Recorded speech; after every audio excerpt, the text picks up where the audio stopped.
Muchas gracias, Enrique. Estimados colegas y colegas,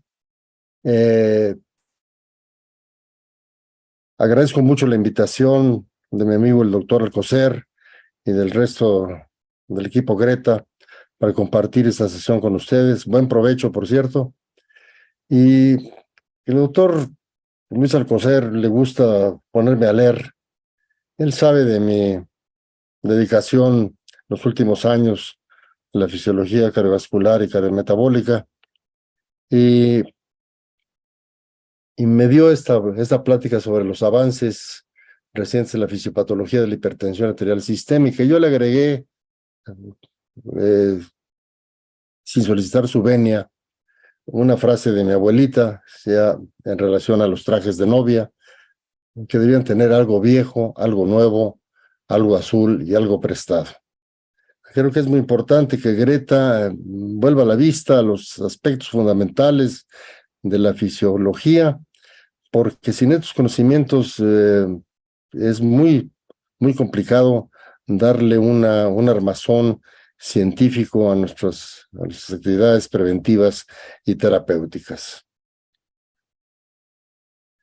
Pero sabemos que las enfermedades que ahora agobian a la humanidad son, pese a que todavía hay infecciones como la que acabamos de pasar, la pandemia reciente, pero son fundamentalmente las panendemias llamadas enfermedades de la civilización. Estas enfermedades, las enfermedades cardiovasculares, las oncológicas, el EPOC, el EBC, diversos estados neurodegenerativos, etcétera, son enfermedades que se conocían muy poco, tenían muy poca prevalencia o eran desconocidas del todo en los largos milenios en los cuales el hombre vivió de la caza y la recolección antes de la llegada de la civilización, que empezó hace 3,500 años a lo más. Todas estas enfermedades tienen dos grandes troncos fisiopatológicos. Una es, pues, algo hereditario, fenotipos heredados que generalmente son muy débiles y que por sí solos no son capaces de generar la enfermedad, sino necesitan ser auxiliados por aspectos ambientales, generalmente enraizados en el estilo de vida.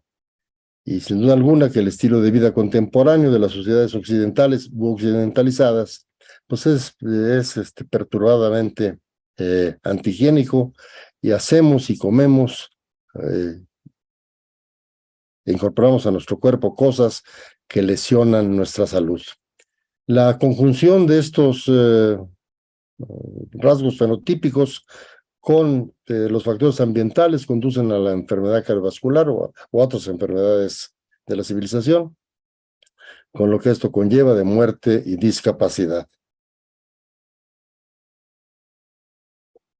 Y un claro ejemplo de estas enfermedades es la hipertensión arterial, de cuya génesis depende primero de la predisposición hereditaria. No es una enfermedad que se transmita por las leyes mendelianas de la herencia, pero sí hay fenotipos heredados que hacen muy factible que una persona, si se pone en un medio que favorece a la expresión patogénica de esos fenotipos, tenga la enfermedad. No son enfermedades monogénicas, y me viene a la mente, por ejemplo, el caso de la hipercolesterolemia familiar homocigota, donde no existe el gen que produce la proteína del receptor LDL del hígado. En estos casos, que a los genetistas no les gusta el nombre poligénico, es el multifactorial, usan ellos ese término. Existe el gen, pero existe o sobreexpresado o subexpresado en su expresión. Por ejemplo, de todos los genes que intervienen en la homeostasis hidrosalina, pues en algunos sujetos de que tienen sensibilidad a la sal, está perturbada la homeostasis hidrosalina y el sujeto hace hipertensión cuando está en un medio en donde consume sal. Si este individuo es un indio amazónico y no come sal, pues aunque tenga esta herencia, no va a desarrollar la enfermedad. Otro ejemplo, por ejemplo, es la sobreexpresión del sistema adrenérgico, la cual, pues, hay sujetos con esa tendencia y si viven en una situación estresante, pues más fácilmente se expresa la patogenicidad de este hecho. Cuando coinciden ambas cosas, la predisposición y los factores ambientales, se alteran los mecanismos normales que controlan la hipertensión y el resultado es la hipertensión arterial con todo lo que conlleva, la causa de efectos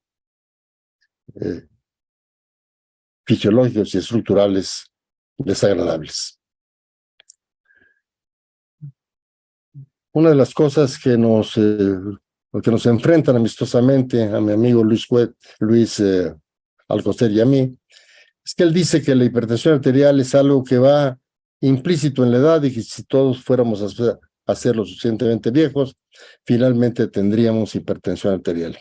Acabamos de publicar en nuestra revista una revisión sistemática en donde una alumna mía revisó los datos de algunas comunidades que todavía en nuestros tiempos viven bajo las normas de la caza y la recolección en lejanos confines del planeta, inclusive en nuestro continente, en el Amazonas, y donde otra vez demostramos lo que ya era evidente desde antes, que estas poblaciones en general tienen cifras poblacionales muy bajas de hipertensión arterial y en muchas comunidades es totalmente desconocida esta enfermedad.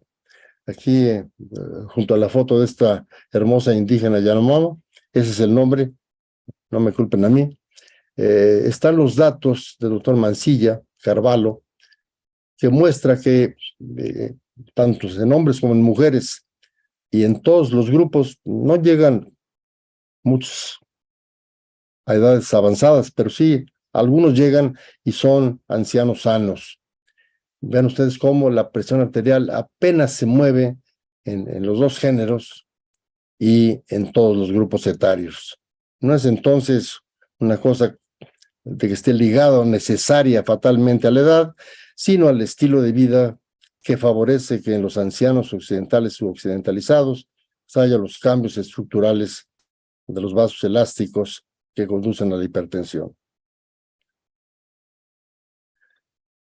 Guyton, como buen fisiólogo, era un humorista y desde hace años inventó este demoniadamente complejo diagrama en la cual muestra todos los subsistemas que están aliados o ensamblados en un mosaico extraordinariamente complejo que controla la circulación.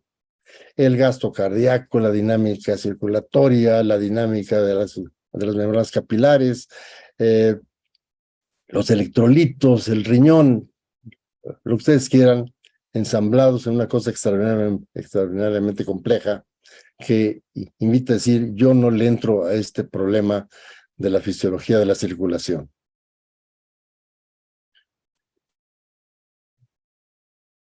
Esto me llevó a decir que en esta plática debería yo escoger algunos temas, porque no tengo mucho tiempo.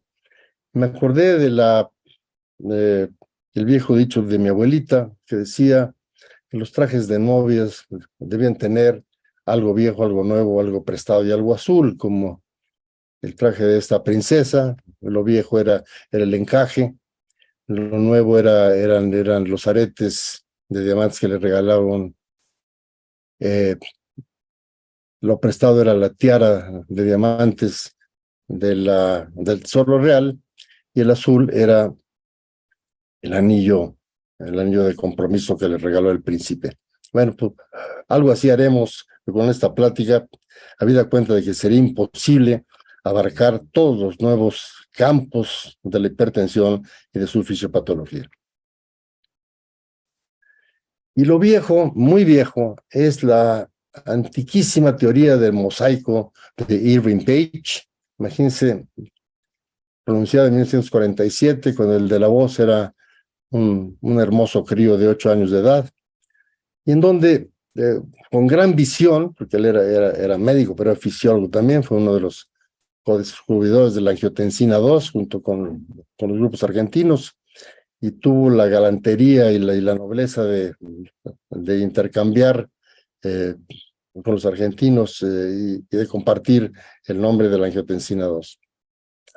Bueno, en la visión de este hombre, la función corporal más importante es la presión de perfusión.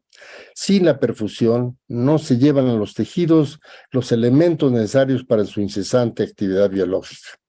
Y la corteza cerebral que hace el teorema y el poema y la sinfonía y las ideas abstractas y los humildes órganos intestinales, todos no funcionan si no son convenientemente perfundidos.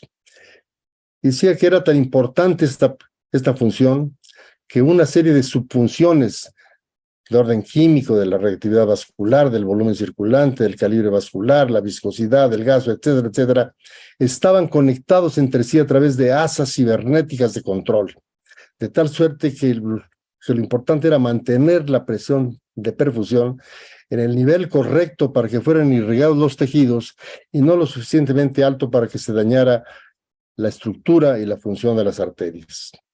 En estas asas cibernéticas, este mecanismo homeostático, cuando alguien cambiaba los otros elementos del mosaico, hacía los arreglos necesarios para mantener incólume o con pocas variaciones a la presión de perfusión.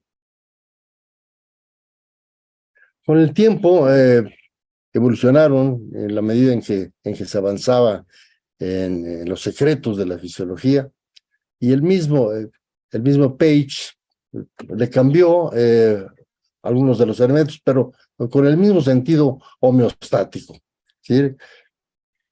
Introdujo la genética, el medio ambiente, fue uno de los primeros en hablar de la influencia del medio ambiente, la hemodinámica en donde incluye el gasto cardíaco y la resistencia y todo, la anatomía, un hecho estructural, el fenómeno adaptativo, que es una característica importantísima de estas enfermedades, la influencia neural, las hormonas y los agentes autacoides, pero en el mismo sentido de que todo estaba controlado, uno se controlaba a otro para tener el equilibrio de la presión de perfusión. Con mucho interés y gusto, yo que he sido un preconizador desde hace años de esta teoría, vi que recientemente los fisiólogos estadounidenses volvieron a sacar de la congeladora histórica a este viejo concepto, y ahora con las nuevas cosas, por ejemplo, el microbioma, la inmunidad innata, el almacenamiento de sodio, no únicamente el efecto hidrosalino, sino el almacenamiento en la piel, varias cosas nuevas, pero con el mismo sentido de la homeostasis, de mantener la presión de perfusión con pocas variaciones, haciendo los ajustes necesarios cuando alguno de los elementos del mosaico se sale de control. Y esto tiene importancia porque para mí es uno de los secretos de las intimidades de la hipertensión. Lo llamó Page la teoría del mosaico porque, puesto así, se parecía este arreglo de los factores que hemos mencionado a los viejos mosaicos bizantinos. Él, aparte de un gran fisiólogo y un gran médico, era un hombre culto. Y tengo a la izquierda una imagen de un cuadro sobre un juicio para contarles el cuento de un país llamado el Mosaico, donde todo estaba muy equilibrado porque los varones del reino estaban en santa armonía unos con otros, algo así como el México actual, un equilibrio muy sano, y entonces todo iba bien porque todos los varones responsables de los asuntos del reino estaban en equilibrio uno con otro. De repente alguien, llamado Riñón, no hace su función y empieza a eliminar menos sal de la que debiera. Y entonces la consecuencia es que aumenta el volumen circulante, el gasto cardíaco, y viene entonces una ruptura del equilibrio y hay una hipertensión arterial dependiente del gasto, siguiendo la ley de Ohm, que dice que la presión arterial es directamente proporcional al gasto por la resistencia. En ese instante hay un conciliábulo, el rey del reino del mosaico cita a todos los varones y le dice: ¿qué pasa? El Señor, un rebelde ha roto el equilibrio y este rebelde es el riñón y hay ahora un gasto cardíaco inadecuadamente alto. Pues aplíquele la ley, dice el monarca. ¿Cuál ley, señor? La ley de Ohm. Para disminuir el gasto cardíaco hay que aumentar la resistencia porque esta, según la ley de Ohm, está inversamente relacionada al gasto. Y ahí van entonces agentes vasoconstrictores, la noradrenalina, la angiotensina 2, la endotelina, entre otros, que someten al rebelde y abaten el gasto cardíaco, pero los gendarmes que mandaron para ajustar el equilibrio ahora fueron los responsables de que siguiera la presión elevada, ahora siguiendo la ley de Ohm por el aumento de la resistencia.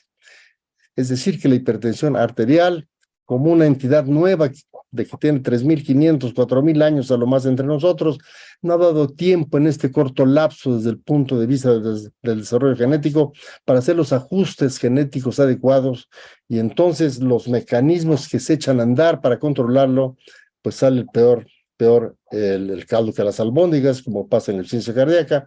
Es una enfermedad de mecanismos homeostáticos fallidos o mal adaptativos. Y es esto entonces el hecho, a través de otra ley, la ley de Boissel, que vemos que el radio vascular es el primer determinante de la resistencia y que hay dos formas de que aumente la resistencia. Uno es un fenómeno funcional, que es la contracción del miocito, y otro es que, desgraciadamente, las mismas sustancias vasoconstrictoras, angiotensina 2, noradrenalina, endotelina, aparte de ser vasoconstrictoras, inducen un fenómeno proliferativo de hipertrofia concéntrica del miocito que tiene el efecto también de disminuir el radio y, a través de la ley de Poiseuille, elevar la resistencia, y a través de la ley de Ohm, con ello elevar la presión arterial. Y ya lo sabía esto el hijo del doctor Pickering, que es el autor de esta gráfica, donde ponemos 4 variables: gasto cardíaco, resistencia, presión arterial y espesor parietal. Y en la franja roja está la normalidad de la variable, y el eje de las X está la edad. Y noten ustedes que al principio, en donde lo que falla probablemente es el riñón para manejar el exceso de gestión salina, pues aumenta el gasto cardíaco, y a través de la ley de Ohm entonces existe una hipertensión dependiente de volumen. Las resistencias, fíjense ustedes, están normales o ligeramente elevadas, la presión arterial apenas elevada o episódicamente elevada, y no hay hipertrofia vascular. Conforme avanza el tiempo y con ello el proceso envejece, pues los mecanismos antedichos hacen que se someta al rebelde, el gasto cardíaco cae a lo normal, y luego en las etapas finales, cuando hay cardiopatía hipertensiva y hay insuficiencia cardíaca y el gasto es inferior a lo normal, las resistencias se elevan y la presión arterial sigue elevada si no hay tratamiento adecuado. ¿Y cuál fue el switch que cambió de una hipertensión de gasto a una hipertensión de resistencia? Precisamente fue el espesor parietal. Nótese cómo es un fenómeno que en experimentos animales y en experiencias clínicas es reversible. Aquí está el corte de una arteriola de un animal como control, luego de una intervención hipertensiva, y luego con el tratamiento adecuado vuelve otra vez a regresar a lo normal. Esto indica que la lesión estructural característica de la hipertensión es la hipertrofia vascular, la arteriolosclerosis hipertensiva, característica de la hipertensión, y es la que mantiene al final la resistencia elevada hacia el proceso hipertensivo. Pero nótese que, según la ley de Ohm, cuando el gasto está elevado, debieran la resistencia estar bajos, porque otra vez la ley de Ohm es otro sistema homeostático para mantener la presión incólume. El hecho de que tenga resistencias normales o ligeramente elevadas indica que desde el principio del proceso la hipertensión es una enfermedad de resistencias elevadas en forma absoluta o en relación al gasto cardíaco. Y esto es gracias a las sustancias vasoconstrictoras que se liberan en la fase inicial de la enfermedad y en la final también.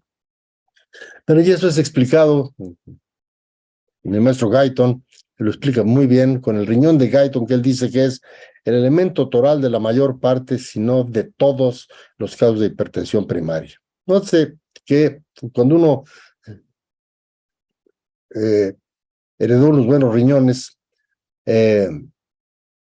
entonces, y uno vive, por ejemplo, unos indios Yanomamo, pues ingiero muy poca sal, la sal constitutiva de los alimentos. No hay en la selva amazónica tiendas Oxxo, no puedo comprar sal Cisne, entonces no acostumbro salar mis alimentos y no tomo alimentos enlatados, procesados industrialmente. Y entonces tengo una presión arterial media muy bajita y con esto mi organismo expulsa todo el sodio que tomo con los alimentos constitutivos.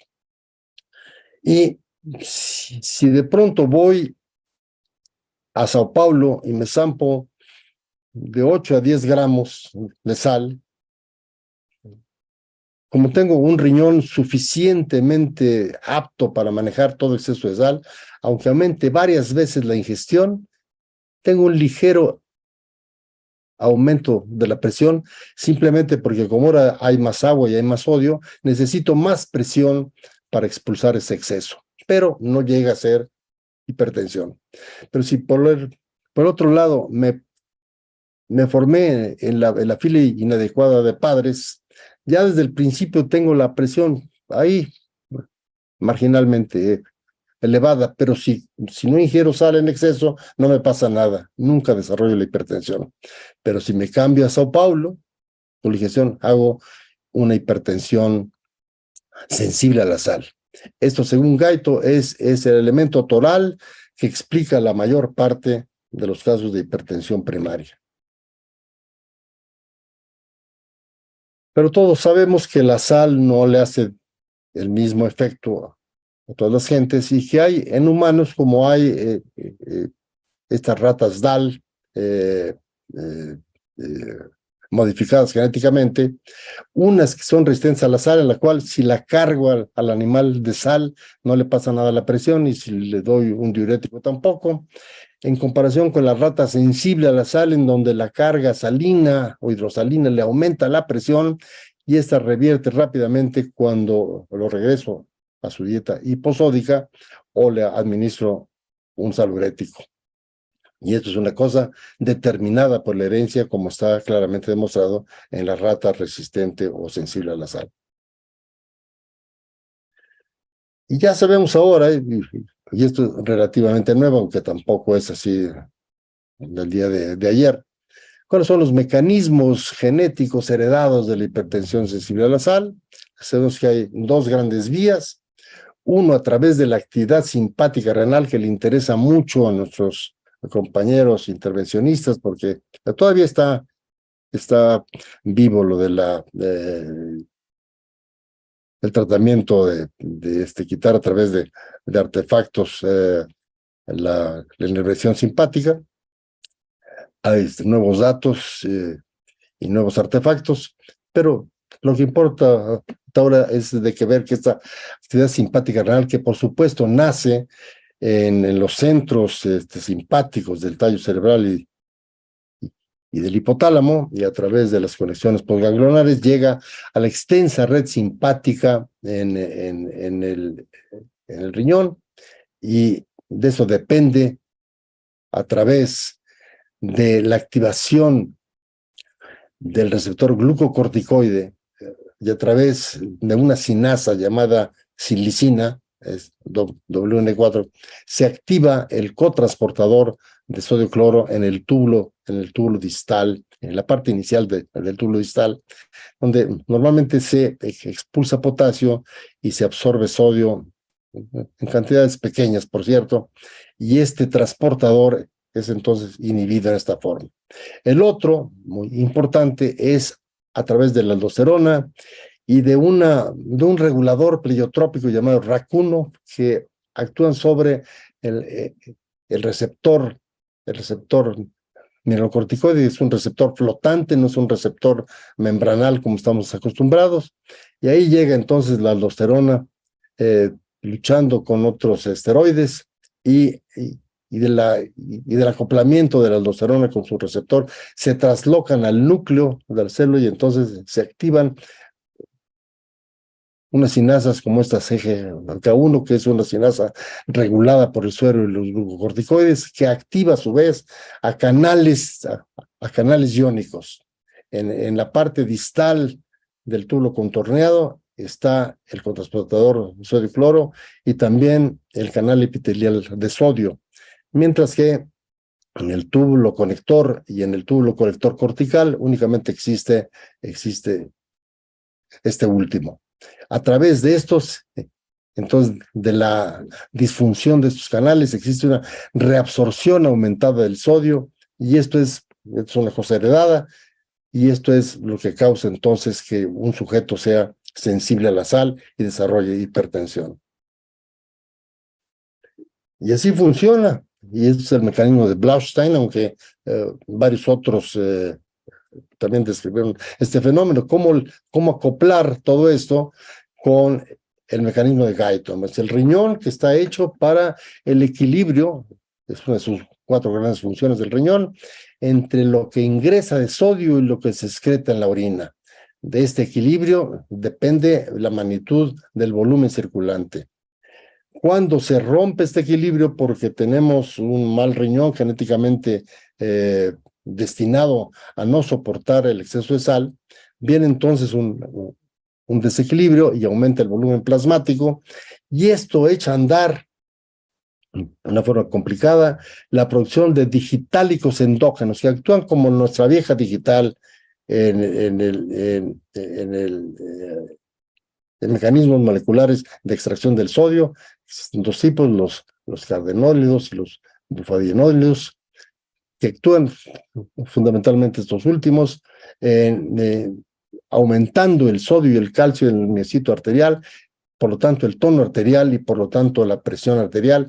Y en esta forma, este fenómeno aumenta la presión arterial, que aumenta la excreción de sodio en un intento homeostático de mantener el volumen circulante normal. Esta es la importancia de este fenómeno, que va muy a tono y de acuerdo a la teoría del mosaico.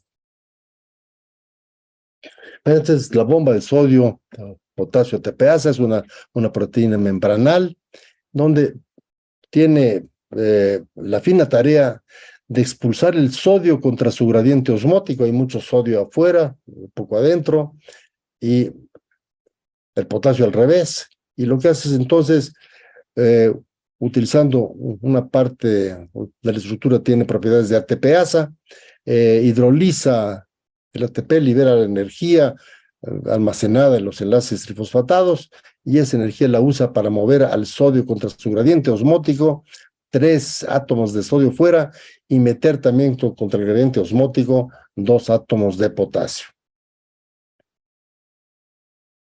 Así actúa más o menos. Aquí está cerrado, se abre la parte citosólica y algunos átomos de sodio, en este caso 3, entran y se pegan a la estructura.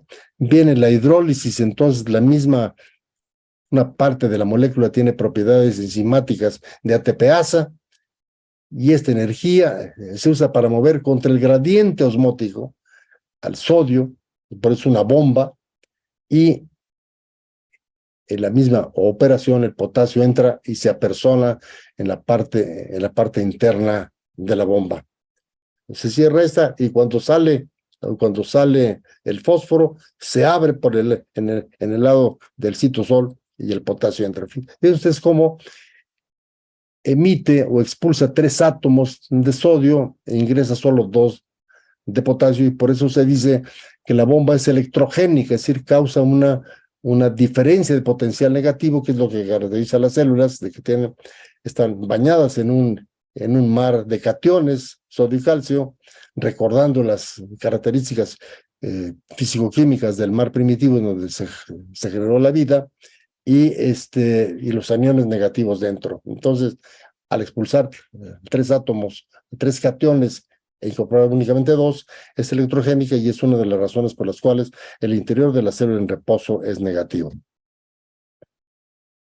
Estos son los digitalicos endógenos. Ya pocos de ustedes están interiorizados, como estábamos el doctor Alcocer, Enrique y yo, en el manejo de los digitálicos como uno de los fármacos estrella clave en el manejo de la insuficiencia cardíaca y de algunas arritmias.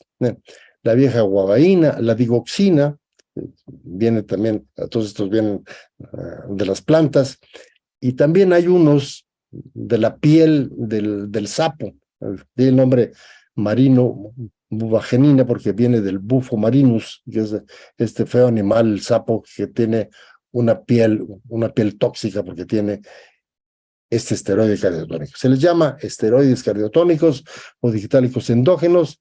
Los cardenolides parecidos a los de las plantas, guavaína y digoxina, y los bufadienolides parecidos a los o iguales a los del sapo. Y hacemos entonces digitálicos. Y por eso tenemos receptores de la digital. No porque el creador haya dicho los hombres van a usar digital en un tiempo para la insuficiencia cardíaca, vamos a mandar receptores. ¿Sí, Enrique?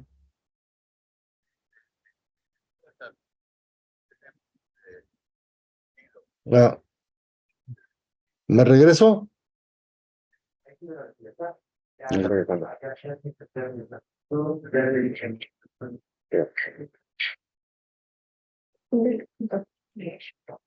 ¿Qué pasó?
Ver, ya. ¿Ya? Sí, sí, ya. Ok, bueno. Bueno, entonces, esos digitálicos endógenos son hechos, como su nombre lo indica, en el interior del cuerpo, y aunque esto es un concepto de hace muchos años, ha corrido mala suerte. Primero porque nació cuando la digital como agente terapéutico estaba en quiebra, estaba de salida, un tanto injustamente. Segundo, porque justamente en ese tiempo aparecieron los péptidos natriuréticos, los cuales tenían una, una mayor claridad en su acción y derivó entonces en marcadores clínicos y en agentes terapéuticos. Y, y segundo, porque la extraordinaria complejidad del tema que hace que todavía en la actualidad no sea nítidamente claro cuál es el efecto y cuál es la función, tanto en la salud como en la enfermedad, de estos sistemas. Bueno, como yo lo entiendo ahora, a la luz de los conocimientos más actuales, cuando hay una una inadecuada excreción del sodio por el riñón de Guyton. Hay, como ya vimos, una retención de sodio y agua y un aumento del volumen extracelular. Esto estimula la producción de la guanina cerebral, que aunque se hace fundamentalmente en la corteza, en la glándula suprarrenal, también lo hay en el cerebro. Esto activa al eje renina-angiotensina del cerebro, que a su vez activa el sistema simpático. Este activa a la suprarrenal y esta produce el verdadero péptido que actúa inhibiendo a la bomba de sodio y potasio TPasa, con lo cual aumenta la constricción arterial, el tono arterial y la hipertensión. También, incluyendo también a la guanina, tiene una acción inotrópica sobre el corazón, aumentando el gasto cardíaco y por lo tanto aumentando también la presión arterial. No está claro todavía si hay diferencias en la periferia entre la guanina y los digitálicos parecidos a los del sapo, pero lo que sí sabemos es que hay dos efectos claramente diferenciados. Uno es la directa, que es la inhibición de la bomba sodio-potasio ATPasa, que ya sabemos, aumenta el sodio en el citosol, eso aumenta el calcio, y entonces el calcio en el citosol aumenta la contracción, pero también tiene efectos en el núcleo, efectos genómicos, despertando como un segundo mensajero la expresión de algunos genes.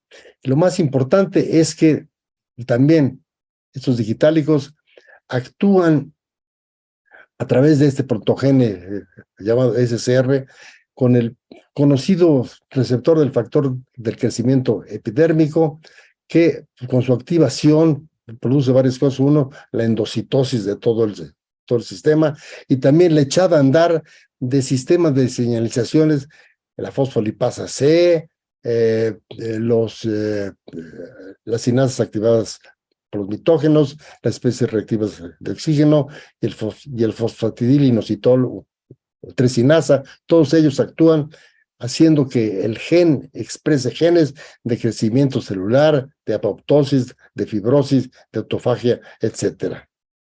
Eso es la importancia, y todavía no sabemos exactamente cuál es el alcance y el valor definitivo de este sistema como parte de la homeostasis general y de su expresión en algunos estados patológicos. Lo azul viene de que recientemente encontramos, y hay mucha controversia, en la importancia de la luz azul, que es una parte del espectro de la luz visible, y hay considerable controversia entre los oftalmólogos de si es o no dañina para el ojo. 30% de la luz azul que llega a nosotros viene de la luz solar, pero también viene de la fluorescencia de el sistema LED, de la televisión, la computadora, los celulares, etcétera, y todavía no hay un consenso de si es dañino para el cristalino y para la retina. Lo que sí sabemos es que actúa en la piel también. Y la piel no es nada más lo que demarca nuestro cuerpo y lo aísla del ambiente exterior, sino que es un órgano extraordinariamente complejo que hasta ahora estamos reconociendo su importancia y su importancia directa en la fisiología cardiovascular. Y resulta que esta ley, estos rayos, actúan sobre unos compuestos derivados lábiles del óxido nítrico, y los vuelve otra vez a ser óxido nítrico. Y este tiene dos efectos. Uno es que libera a las beta-endorfinas, que son unas hormonas parecidas a la morfina, opiáceos, que actúan en receptores, particularmente en el dolor, pero que también tienen efectos sistémicos, como vamos a ver. Y el óxido nítrico actúa también localmente en la piel, pero también en los vasos de la extensa red subdérmica que existe, y tiene también efectos sistémicos. Y ahora sabemos que no está bien claro si son las mismas radiaciones ultravioleta, la luz azul, la luz roja y la infrarroja, la que actúan activando a las diferentes sintasas que hay en la piel, que son la sintasa endotelial, la neural y la inducible, y que estas hacen entonces una mayor síntesis de óxido nítrico, o bien que actúan fundamentalmente rompiendo a las sustancias fotolábiles y volviendo a sintetizar óxido nítrico. Como sea, existen efectos sistémicos derivados tanto del óxido nítrico como de las beta-endorfinas para bajar la inflamación y la presión arterial, y efectos locales sobre la piel, por supuesto. Y es así que ahora sabemos que estas sintasas no solo son expresión del endotelio, sino que muchas células dérmicas la expresan. Los queratinocitos, los fibroblastos, el endotelio, por supuesto, las células inmunocompetentes y los melanocitos, todos están secretando óxido nítrico que entra en la regulación del crecimiento celular, la diferenciación de las células, la inflamación, la respuesta inmune y la protección celular en esta interfase que nos protege y nos aísla del medio exterior. Y es así que las beta-endorfinas, a través de inhibir el simpático y expresar el parasimpático, tienen un efecto bradicardizante y disminución del gasto, y actuando en los vasos arteriales disminuyen, son vasodilatadores y aumentan la capacitancia venosa, y entonces con esto aumenta el remanso de la sangre en la área esplácnica y disminuye la presión arterial. Las beta-endorfinas entonces tienen también un efecto sobre la presión arterial, aparte del óxido nítrico. Es muy temprano para ver si esto tendrá alguna consecuencia terapéutica en serio, pero miren este reciente estudio donde se radiaron con luz normal y con luz azul. En azul los sujetos 30 minutos de radiación. Vean cómo la presión sistólica disminuyó cerca de 6-8 milímetros, la diastólica no tanto, la frecuencia cardíaca aumentó al principio como efecto de la vasodilatación, aquí cayó la resistencia en el brazo, aumentó el flujo braquial y el diámetro de las arterias, exactamente como cuando damos óxido nítrico, y disminuyó la velocidad de las ondas del pulso. ¿Cuánto tiempo se sostiene esto? No lo sabemos, por poco tiempo. ¿Tendrá alguna consonancia, alguna consecuencia de la terapéutica? No lo sabemos. Es temprano, pero que quede pues en la conciencia de todos de que la piel no solo es el pellejo que nos circunda y nos contiene, sino que tiene complicadísimas funciones, entre ellas la homeostasis vascular. Y algo prestado se lo pedimos a las bacterias del intestino, la llamada microbiota o microbioma intestinal, que cuando está aumentada en número o desajustada en el equilibrio entre unos y otros, causa una cosa llamada disbiosis, que ya sabemos que interviene en muchos aspectos patológicos, no únicamente cardiovasculares. Recordar que la microbiota o la microbioma es la comunidad ecológica formada por microorganismos comensales, únicamente comen en el intestino o en la piel, o donde estén, simbióticos o patogénicos que habitan en nuestro cuerpo. Y es el conglomerado de bacterias, de virus, de hongos, arqueas, lo quieren ustedes, que están no únicamente en el intestino, sino en la piel, en las glándulas, en las mucosas, en la saliva, en el tracto gastrointestinal. Y las bacterias son la masa principal, y la microbiota intestinal es la más numerosa y la que tiene mayor importancia funcional. Entonces, somos más bacterias, desgraciadamente están ustedes desayunando, perdón, pero somos más bacterias fecales que células humanas. 10 veces más células bacterianas que todas las células humanas. Son 3.3 millones de genes que no se redundan, y hay entre 500 y 1000 especies bacterianas. Llevamos alrededor de 700 y 2000 gramos de bacterias. Esta es la importancia de estos seres que La mayor parte de ellos son benéficos y conviven con nosotros y ambos tenemos en simbiosis arreglos convenientes para las dos especies.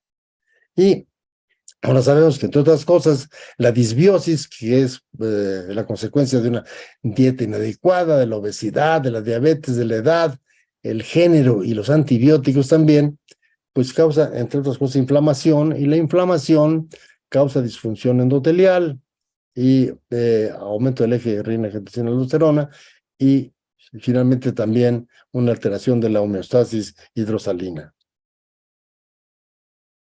Recordar que esto es muy importante porque estamos destinados a una microbiota intestinal balanceada. Estamos condenados a ser socios y amigos de las bacterias, pero que la balanza se incline hacia las bacterias comensales y benéficas, que producen vitaminas, producen metabolitos, aumentan la resistencia intestinal a las infecciones, etcétera, etcétera. Son antiinflamatorios y por lo tanto son el ícono de una salud intestinal, metabólica y cardiovascular. Cuando se rompe esto por una dieta imprudente, con aumento de grasa y azúcar, hay obesidad, abuso de antibióticos, como le pasa a los médicos mexicanos, que por cualquier gripita ahí va el antibiótico, entonces se daña esto y entonces predominan los microbios dañinos u oportunistas que hacen todo lo contrario, y esto se le llama disbiosis de la microbiota intestinal, o simplemente disbiosis. Vean que hay dos grandes tipos, los bacteroidetes y los firmicutes, y el paciente obeso característicamente están muy disminuidos los bacteroidetes, veremos ya la importancia de esto, y cuando empieza uno a perder peso a través de una dieta, empieza otra vez a tener este balance entre ambos grupos de bacterias. Este balance es esencial y cuando se rompe, entonces estamos en presencia de disbiosis. ¿Y qué pasa? Que estas bacterias que disminuyen en la obesidad son las únicas de que pueden fermentar la fibra dietaria y convertir en estos ácidos grasos de cadena corta, SCBAS en inglés, que son el acetato, el propionato y el butirato.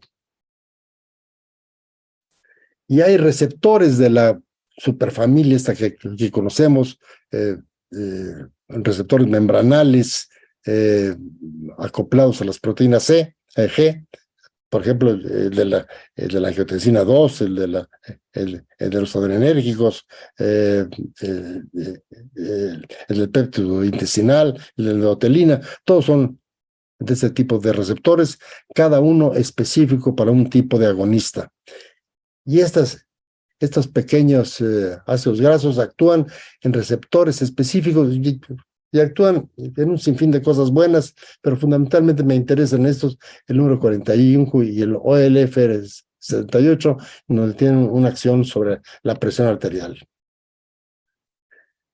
Hay un arreglo entre que algunas acciones van a aumentar la presión arterial y otras a disminuirla, dependiendo de dónde el ácido graso de cadena corta actúe en estos, en donde pues algunas veces expresan la actividad del sistema simpático o aumentan la producción de renina y por supuesto están atrás de los dos grandes mecanismos de hipertensión, la sobreexpresión del sistema adrenérgico y del sistema renina-angiotensina-aldosterona. Pero por otro lado, en otros de estos receptores causan al contrario vasodilatación directa, no dependiente de acciones humorales, sino directamente sobre la vasculatura.